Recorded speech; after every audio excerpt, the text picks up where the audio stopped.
आपण आज आलेलो आहोत श्री क्षेत्र सोनूनकरवाडी, तालुका मंठा, जिल्हा जालना या ठिकाणी.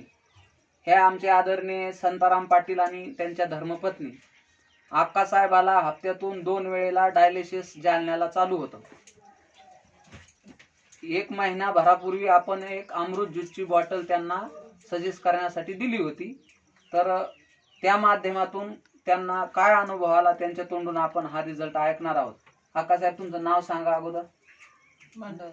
मंडोदरी संताराम देवकते पाटील. तर तुम्हाला या अमृत ज्यूसच्या माध्यमातून कशा पद्धतीनं फरक पडला, कसा छान रिझल्ट वाटला ते तुम्ही सांगा. पहिले दम यायचाही हो चल वाटत नव्हतं, आता जरा दम येत नाही. तुमचा आता आजारच आहे, सांगा ना आजार बाबा कोणता होता असं म्हणजे किडनीचा दोन्ही किडन्या फेल फेल, त्यासाठी आपलं डायलिसिस चालू